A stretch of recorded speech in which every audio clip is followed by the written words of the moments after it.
একজন বলছিলেন যে উনি দেশে চলে আসছেন বাইরে থেকে ভোটটা দিতে। সবচেয়ে প্রচারণার সবচেয়ে বড় চ্যালেঞ্জ হচ্ছে সব মানুষের কাছে পৌঁছানো। দোয়া রাখেন আমার জন্য। ফুটবল মার্কায় দাঁড়াইছি, হ্যাঁ ভোট আর ফুটবল মার্কা দোয়া চেয়ে নিলাম। আসসালামু আলাইকুম। হ্যাঁ আসেন। একজন বলছিলেন যে উনি দেশে চলে আসছেন বাইরে থেকে ভোটটা দিতে চান।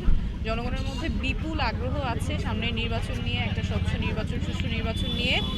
আর ক্যাম্পেইনের যে অভিজ্ঞতা, সেখানে আসলে অনেক ভালোবাসা পাচ্ছি, অনেক স্বতঃস্ফূর্তভাবে মানুষের আগ্রহ প্রত্যাশা পাচ্ছি। এটা আমার জন্য অনেক বড় পাওয়া। সবচেয়ে প্রচারণার সবচেয়ে বড় চ্যালেঞ্জ হচ্ছে সব মানুষের কাছে পৌঁছানো। খুব অল্প সময় এত সামান্য কয়েকটা দিনে সবার কাছে পৌঁছানোটাই সবচেয়ে বড় চ্যালেঞ্জ। বাট আমরা সকাল থেকে রাত পর্যন্ত কাজ করে যাচ্ছি, চেষ্টা করছি মানুষের যত কাছে পৌঁছানো যায়।